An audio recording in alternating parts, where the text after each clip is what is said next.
So, good morning, everyone. Thank you for attending this meeting. So, for today's meeting, we will talk about the flexible time and flexible space benefit proposal for our employees. So, of course, for this meeting, here are our agenda. So, first, know the rationale for this benefit. Know who are the employees eligible to avail this benefit. What is the policy for flexible time and flexible space benefit? Who are the employees exempted to avail this benefit? What are the work hours of these employees? How can we measure their work deliverables? And of course, the compensation and benefits of the employees who will avail this type of benefit. So first, the rationale for flexible time and flexible space. So the management is proposing this type of benefit because the management believes that everyone should still work efficiently even in challenging times like what we are facing right now. So, of course, this is to achieve work-life balance. The management is very aware that, of course, all of its employees are working to support their families financially. But, of course, the management would also want our employees to be able to support their families physically and emotionally.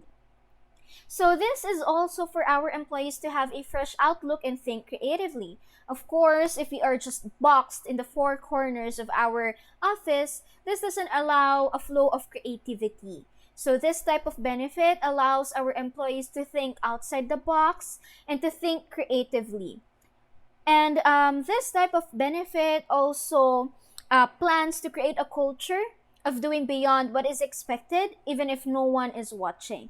So, this type of culture also creates mutual trust between the management and the employees. So, the management wants to create this type of culture because it wants to instill a certain type of responsibility with our employees. So, this also makes our employees feel that the management truly cares for them. And of course, this benefit also wants to nurture talents outside the workplace. So the management believes that nurturing top talents isn't confined in the four corners of our office. So, who are the eligible employees to avail this type of benefit? So, all employees of ABC Company are entitled to avail this benefit despite of their employment status. So, meaning all regular employees, all probationary employees, and all project-based employees are entitled to avail the flexible time and flexible space benefit of the company. So, what is the specific policy? So, the policy is that all employees are entitled for 10 working days per month of flexible space and flexible time. So, how does it work? So, the 10 working days can be used for 10 straight working days. So, for example, for this week, I will be working flexibly from Monday to Friday, and then the following week I'll also avail the policy. So that's for 10 straight days. Employees can also avail this benefit for any 10 working days of the month. So for example, this week I would like to be on flexible time and flexible space from Tuesday to Wednesday, and the next week I want it Monday and Friday, and then the following week I want it Wednesday and Thursday. So as long as I am able to use the 10 working days per month, it's okay. So of course, employees should provide notice to their immediate supervisors. So all employees who plan to avail this benefit shall inform their immediate supervisors at least 2 days before the scheduled use of the benefit. So let's say, for example, if I will use it next week Monday, I need to inform my supervisor at least Wednesday this week. If I fail to do so, my immediate supervisor will not grant my request to work flexibly and to avail this benefit. So of course, employees who will not be able to use all 10 working days for the month, their 10 working days or this unused flexible time and flexible space benefit will be forfeited. So it will not be allotted for the following month. So let's say this month I was only able to use 8 working days, and then I'll ask my supervisor if I can use the 2 working days remaining for the following month. Unfortunately, we cannot grant that. So there are also employees who are exempted for the 10 days flexible time and flexible space benefit. This exemption is not because they are not allowed to use this benefit, but because they are allowed to use more than 10 days. So who are these employees? So these are our female employees with, of course, children or with child or children who are below 15 years old.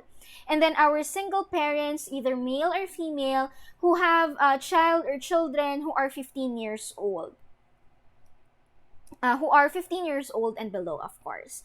And then these employees are entitled to use 15 working days of flexible time and flexible benefit for each month. So similar with the other employees who are not able to consume all 10 days, these employees, if they cannot consume 15 days, they cannot allot it for the following month. So it will be forfeited as well. So what about the work hours of these employees? So all employees, regardless if they are working in the office or if they are availing our flexible time and flexible space benefit, they need to use the timekeeping facility of the company. So everyone should follow the policy and logging in and logging out of our HRIS. So all employees are expected to render 8 hours of work per day.